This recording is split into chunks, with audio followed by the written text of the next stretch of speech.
Да, во продолжение на утринската програма уште една тема, овој пат зборуваме за децата, здравата исхрана кај децата, тема која што ќе побуди интерес кај секого од вас, без оглед дали сте родители или пак сте баби и дедовци, бидејќи децата, внуците секогаш се во ваши раце, па сакате да го направите најдоброто токму за нив. На оваа тема зборуваме со доктор Александар Сајковски, специјалист педијатар неонатолог од клиничката болница Аџибадем Систина. Добро утро и добре ни дојдовте. Добро утро, фала ви за поканата и ги поздравувам сите ваши гледачи. Доктор Сајковски, здравата храна е основата за здравието на човекот во суштина. Почнувајќи од самиот чин на раѓањето, нели па велиме затоа здравите навики се градат уште од најмали носе. Па здравите навики, ја морам да се надоврзам на вашиот претходен прилог што беше Даутовски, што беше господинот Даутовски, кога рече дека треба да се одржува традицијата. Фактички треба да ја одржувате традицијата на начинот на исхраната во поднебјето во кое што живеете. Суштината е прва таа. А почнува уште во времето кога се направи концепција, кога една мајка ќе остане бремена.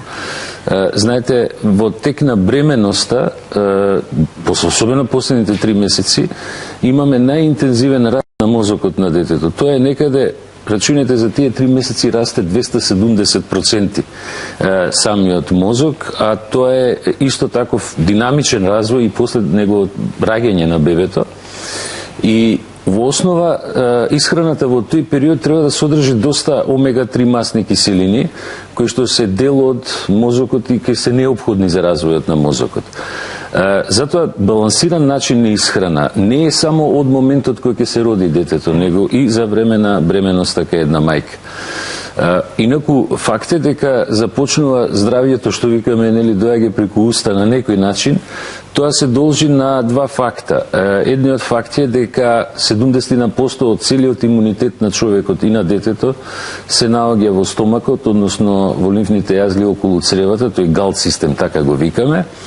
Тоа е еден факт и вториот факт е дека здравието на интестиналниот систем на цревото и присуството на здравите бактерии, што велиме, нели, оние познати лактобацилуси, бифидобактериуми и други позитивни бактерии, се многу битен фактор за одржување на имунитетот и избегнување на низа болести.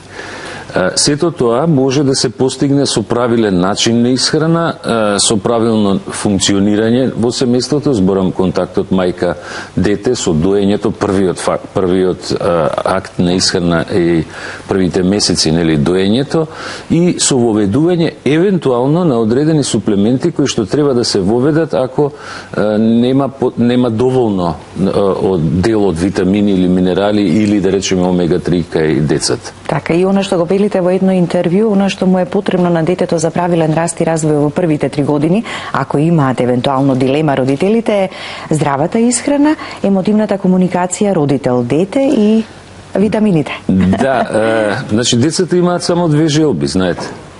Имаат желба за храна и за љубов.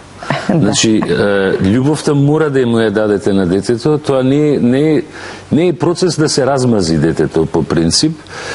Децата се мали, невини суштества кои што имаат страф едноставно од поголемите и треба да ја осетат таа љубов. Дури има една, морам оваа прилика да кажам, има една теза многу интересна, дека во последните 80-90 години ние правиме најголем невиден, неконтролиран човек, експеримент медицински да кажам.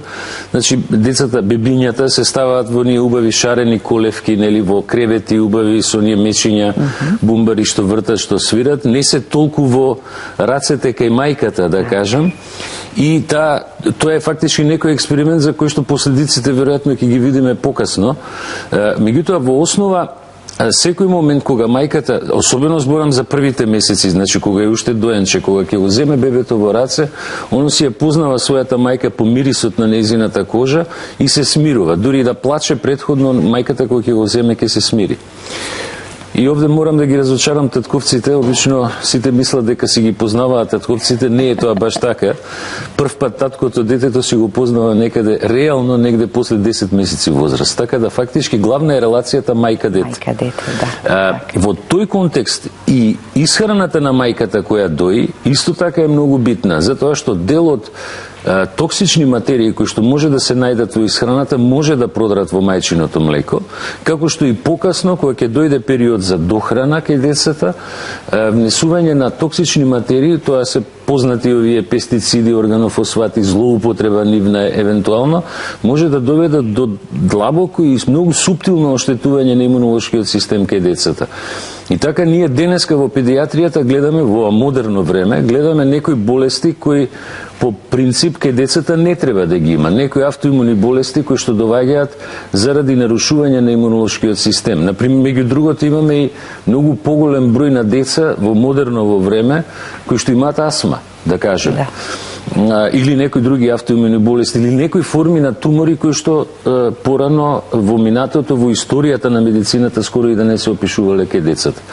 Сигурно дека има многу фактори што влијаат на тоа, меѓутоа еден од клучните фактори ние така го викаме во медицината е епигенетика, значи надворешните фактори кои што може да влијаат врз детето, врз неговото здравје и врз имунолошкиот систем. Така. Што значи здрава храна? И за добар имунитет и за одбрана од сите нели вируси кои што ги имаме токму и во моментов и за правилен и добар раст и развој.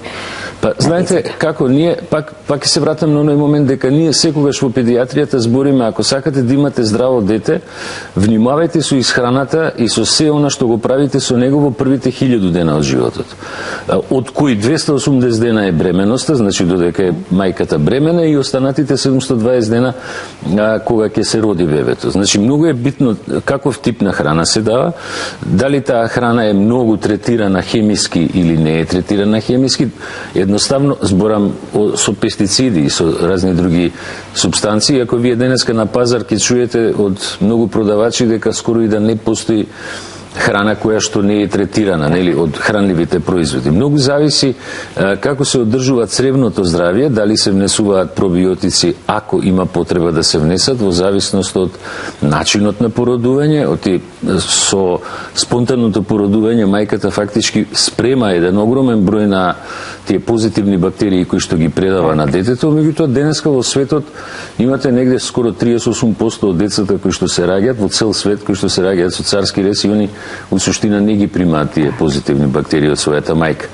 И воведување, сега некој ќе каже модерно е органска храна. Не е модерно, никогаш и не било посебно модерно, меѓутоа за бебињата и за децата е многу битно храната да е помалку хемиски третирана, ете така да кажем. Така да, за да може потоа нели таа истата позитивно да влие во правилниот раст и развој. Да, затоа што во основа кога вие внесувате, значи и самата подготовка на храната е многу битна, начинот на подготовка, да речеме кога ќе почнат бебињата и покасно децата да јадат или кашички или да речеме парчиња храна, као нели во парчиња храна да речеме, многу е битно од како е начинот на спремање, затоа што и самото спремање значи деструкција на одредени витамини и минерали.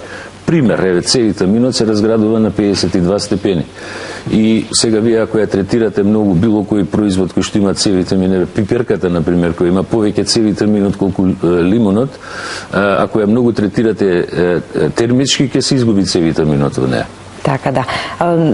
Здрава храна, секогаш мислиме дека го правиме најдоброто за своите деца, ама некогаш веројатно и несвесно и не сакајки и грешиме. Секогаш ќе имаме некакви дилеми, ама затоа имаме со кого и да се консултираме, така како во кој период што да внесеме и разновидните вкусови кои што треба децата да ги вкусат. Тоа е една тема која морам да ви кажам искрено, тој дел кога и како и што, веројатно е една тема која е вака доста експлоатирана по медиумите и по порталите особено, пошто више скоро да немаме печатени медиуми, нели?